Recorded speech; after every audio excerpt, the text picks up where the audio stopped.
नमस्कार, एफएनओ की पाठशाला में आपका स्वागत है। मैं हूं मानसी दवे। और दोस्तों बताइए, क्या देखिए ऐसी कोई पाठशाला जहां पर एक कॉम्प्लेक्स कॉन्सेप्ट को बारीकी से और आसानी से समझाया जाए। समझा रहे हैं कौन? जी बिजनेस के मैनेजिंग एडिटर अनिल सिंघवी जी। अनिल जी, तेजी जब आ रही है तब क्या करना चाहिए? ये तो बता दिया। हाँ, लेकिन अब तेजी ऑप्शंस के जरिए ना। हाँ, ऑप्शंस के जरिए। लेकिन अब तो फिर तेजी है तो मंदी भी आएगी। बिल्कुल है। तो दो चीजें कर सकते हो, एक तो पुट खरीद लूं या कॉल बेच दूं। क्या करूं? दोनों ही करो। अगर मंदी लग रही तो दोनों करो, भर भर के जम जम के करो, जितनी ज्यादा लगती है उतनी ज्यादा करो। लेकिन वही बात यही है कि जो बेसिक तो वही है जो पिछले एपिसोड में हम बात कर रहे थे कि आमतौर पर ऑप्शन खरीदता कौन है? जो थोड़ा सा कम रिस्क लेने वाला, कम समझदार, वो ऐसा ट्रेडर है, वो ऑप्शन खरीदेगा जी। और जिसको ज्यादा रिस्क लेनी है, थोड़ा स्किल है जी, है ना, वो ऑप्शन बेचता है। इस केस में, मंदी के केस में आपको ऑप्शन कौन सा खरीदना है? पुट का। ठीक है। और बेचना कौन सा है? कॉल बेचना है। अब समझिए, 11,500 निफ्टी चल रहा है, आपको मंदी लग रही है, आप क्या करेंगे? 11,400, 11,450 या 11,350, जो भी आपको लगता हो, आपने कोई पुट ऑप्शन खरीद लिया। जी। समझिए आपने 11,400 का पुट खरीदा। 11,400 का पुट आपको मिला 40 रुपए में। ठीक है। ठीक है। इफेक्टिवली आप मुनाफा बनाना कब शुरू करेगी? जब निफ्टी पहले तो स्ट्राइक प्राइस जिसका आपने पुट खरीदा है उसके नीचे जाकर ट्रेड करना शुरू करे।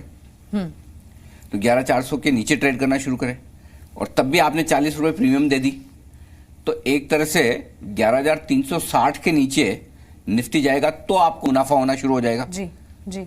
और तब तक तो आपको कुछ नहीं हो रहा। 125-150 पॉइंट निफ्टी निकल भी गया तो इफेक्टिवली आपको कुछ फायदा नहीं।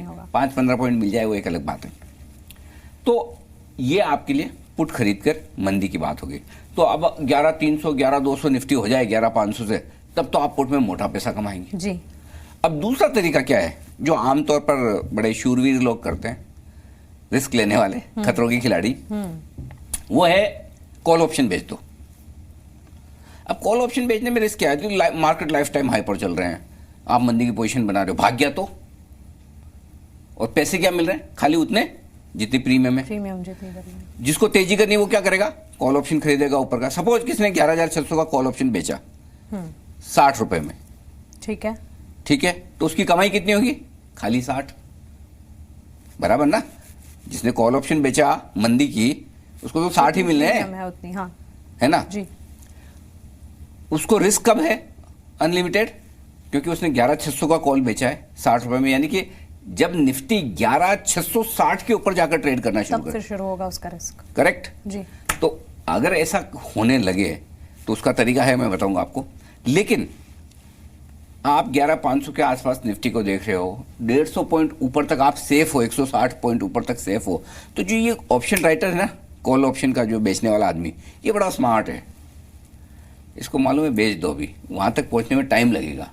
अब किसी दिन बढ़ जाए, कोई अच्छी खबर आ जाए, वो एक अलग बात हो सकती है। तो उसे मालूम है कि इतना इजीली बढ़ेगा नहीं, तो भले ही मुझे प्रीमियम थोड़ी कम मिल रही है लेकिन सेफ्टी बहुत है मेरे पास। सेफ्टी कम प्रीमियम के साथ 150 पॉइंट ऊपर की सेफ्टी भी तो मिल रही है आपको, जी, है ना?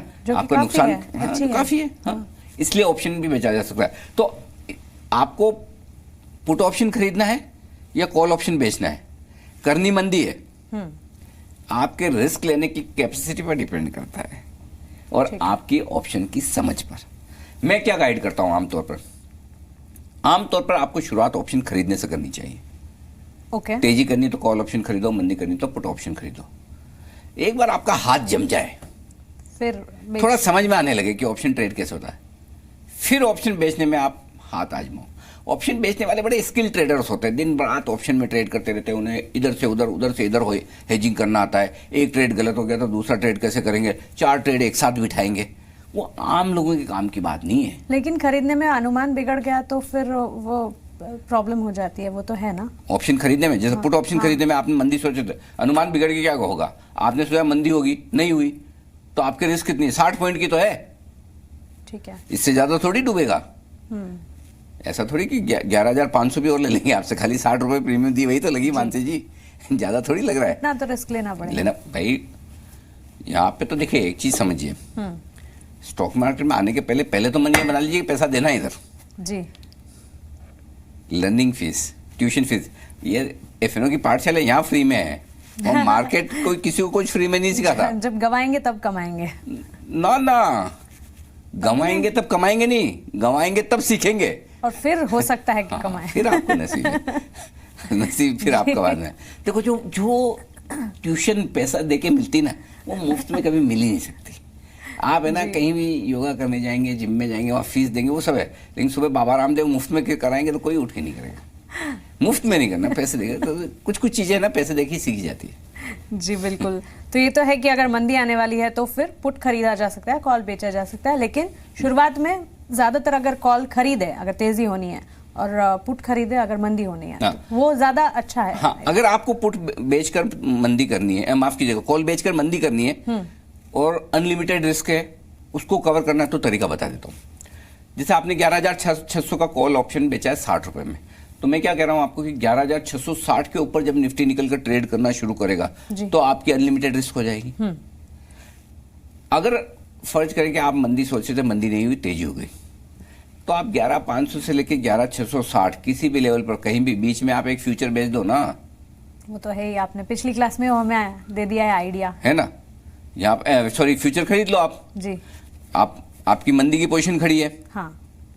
आपने कॉल ऑप्शन बेचा हुआ है, हाँ। मंदी की पोजीशन है, मार्केट बढ़ रहा है, सामने फ्यूचर खरीद लो।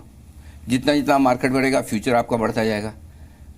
सामने ऑप्शन आपका बेचा हुआ है, जितना जितना घटेगा तो आपके सामने ऑप्शन की प्रीमियम आ रही है। लेकिन उसमें एक चीज ध्यान में रखनी चाहिए, जब भी आप ऑप्शन को हेज करने की कोशिश करें, आप इसमें एक बड़ी चीज इंपॉर्टेंट हो रहा है, हेजिंग कहाँ होनी चाहिए वो भी बड़ी इंपॉर्टेंट है।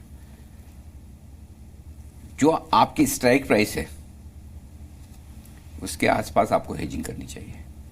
अच्छा। हाँ, क्यों, मैं बताता हूं, समझिए। आपने 11,600 का कॉल ऑप्शन बेचा हुआ है, 60 रुपए आपको मिल गए, ठीक है। आपने 11,660 के आसपास आपने क्या किया, उसके ऊपर निकलेगा तो आपको अनलिमिटेड रिस्क हो जाएगी जी। आपने 11,660 पे एक फ्यूचर खरीद लिया।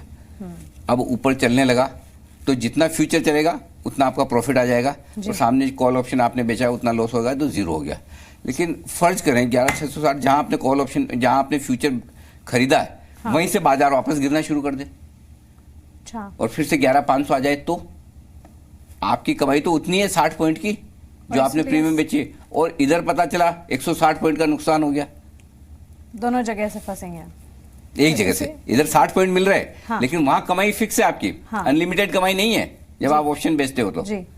लेकिन अगर गिरना चालू हो गया, इसलिए हम ये कहते हैं कि जब भी आप फ्यूचर वगैरह का हेज करें ऑप्शन का फ्यूचर के जरिए, तो वो स्ट्राइक प्राइस का आसपास करना चाहिए। इसलिए ये बहुत दिमाग लगाने वाली चीजें, इसीलिए ऑप्शन राइटर बड़ी मुश्किल से काम कर पाते हैं। ठीक है, तो तेजी आ गई तो आप क्या करेंगे, मंदी आ गई तो क्या रणनीति होगी, ये तो हमने सीख लिया। पिछली नेक्स्ट क्लास जो होगी उसमें हम सीखेंगे कुछ ऐसे कॉन्सेप्ट्स जो कि अब बहुत जरूरी है। ऑप्शंस में हम काफी आगे निकल गए हैं, कॉन्सेप्ट से ज्यादा मदद होगी। आप बने रहें हमारे साथ। नमस्कार।